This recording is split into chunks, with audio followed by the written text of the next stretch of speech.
So Honkai Star recently did drip marketing of both Robin and Aventurine SP versions, and it's both of them in swimsuit theme attire. And there's been a lot of discourse surrounding the appearance of these characters, with things like it should have been skins instead, Hoyoverse has become too greedy, this isn't what SPs are supposed to be, etc. Now, everyone is entitled to their own opinions on the matter. I mean, at the end of the day, it's just a preference thing. At least that's how I see it. However, that's not the discussion I want to have on the matter. Instead, I want to talk about why this isn't necessarily an objectively bad thing, but it's also not purely a good thing either. It's more of a it depends situation, which I'm going to break down in this video. Now, just a couple of disclaimers before I start. Everything that I say here is purely just from my experience and perspective with other gacha games that I've played that do the same thing with its characters. And even with that in mind, at the end of the day, what I'm saying is still subjective to the matter. So if you disagree with what I say in the video, that's perfectly fine. I mean, I did say I think it's more of a preference thing anyways. And the good and bad aspects of this, I'm going to keep it solely HSR focused, rather than speaking of gacha as a whole in general. There will be some comparisons, but they'll mainly be to elaborate or give more context on my points.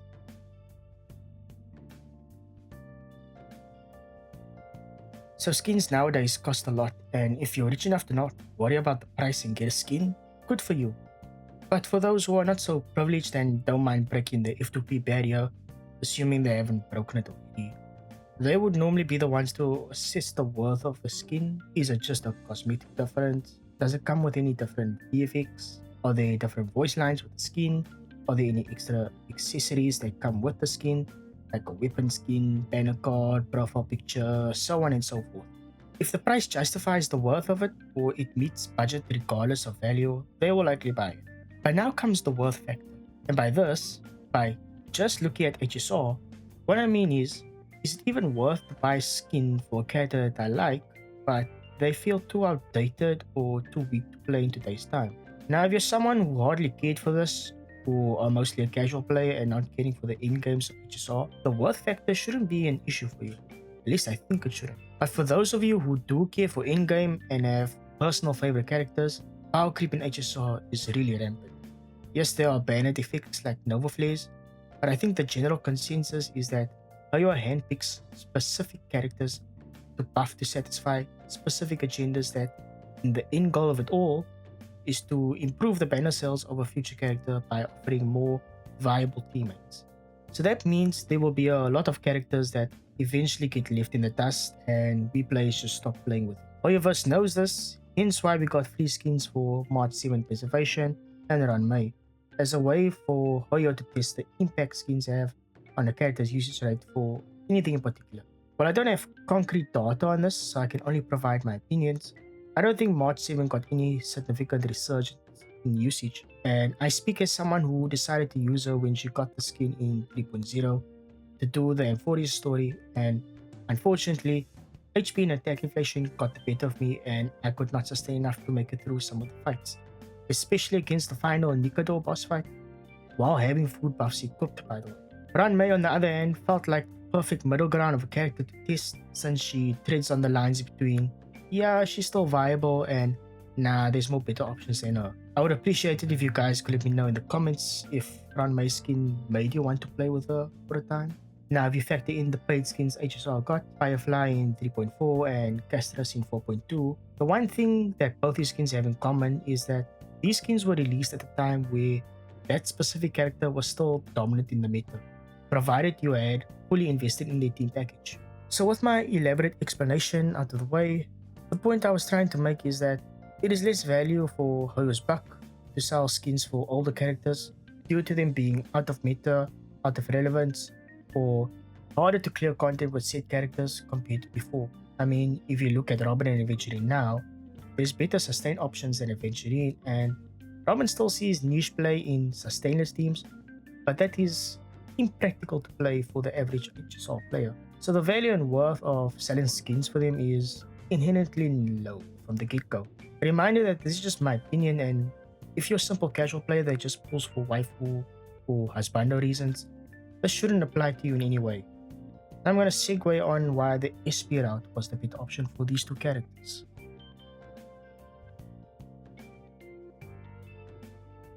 So back when I said that normally players would assess the worth of a skin by what it offers, is it just a cosmetic difference? Does it come with any different VFX and all those other things that I mentioned? Now let's add that they get entirely different animations for all their attacks. But now they also get an entirely different role and are now a separate playable character.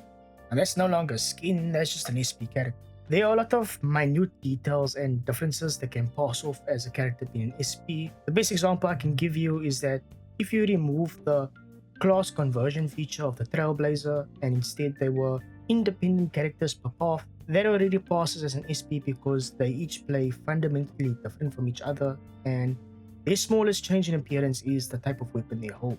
Normally, SP characters exist to expand on their lore, but the lore doesn't necessarily have to be deep or impactful. Sometimes it can be light-hearted or just straight up irrelevant. Taking an example out of Honkai Impact 3rd, there are some SP characters there that are actually based on event storylines that are entirely separate from the main story and unnecessary to learn about for main story reasons. And if you're someone who skips the lore, none of this matters to you anyways. SP characters are also not restricted by what they wear because the reality is anything new they wear could have been made as a skin instead, whether it's a swimsuit, bunny girl, a maid outfit, you name it. And there's other gacha games that have done this too. Look at the likes of FGO and Arknights, just to name a couple. Now I've laid out the concepts of designing SP characters, so now I'm going to segue into my next topic, the real implications of making SPs versus skins.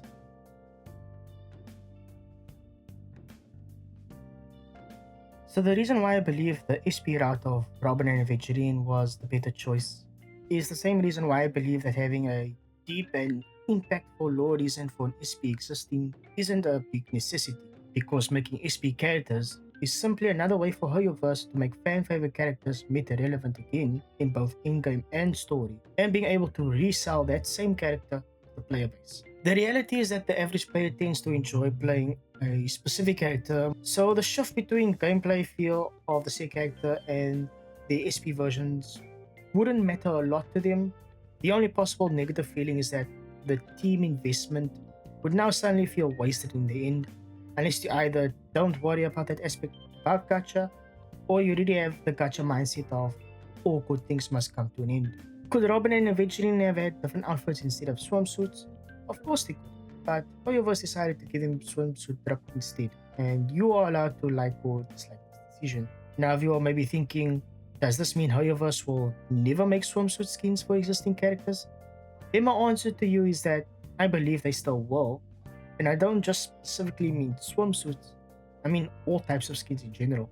My theory is that Hoyoverse will continue to make skins, but only for the meta-relevant characters. And characters that are out of meta, out of relevancy, they will get appearance changes in the form of SPs. Now, an important fact I should mention is the player reception in terms of how profitable these banners will be. This will determine how successful these SP design approaches will be for Hoyoverse.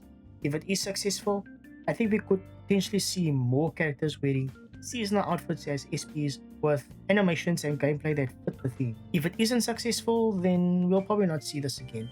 I think how Hoyo will test this as well is that these two characters could possibly not be super meta defining, so that the character's appeal takes more precedence over the character's power. Some people are saying Robin will replace Castris, and if that's true, I could see this as another Firefly versus Rapper situation. As for Aventurine, he's possibly going with the all-main squad as a mini flagship type of team. So it will be like, if you have this team, you're winning. If you don't, you didn't miss out on anything.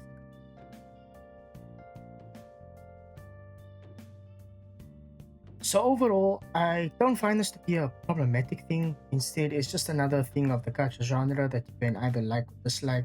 I can think of one thing that would become a problematic thing, but that is merely a what if and shouldn't be something to overthink about. And that is that with the more SPs that release, the less Nova Flares we could see in the future, to the point that it stops altogether. While Nova Flares are Hoyo's way of improving older characters to improve the sales of future characters that can be paired with said buff characters, this also comes at a cost from Hoyo's side, because the alternative would have been that Hoyo would just design new characters with gameplay that makes them objectively better than the old character. I mean, they've done this before, so I wouldn't put it past him to want to do it again. But again, merely just a what if. I'm personally interested to see how this all plays out, and I'm looking forward to the patch. But yeah, to those of you who stayed till the end of this video, thank you so much for listening to my thoughts and opinions.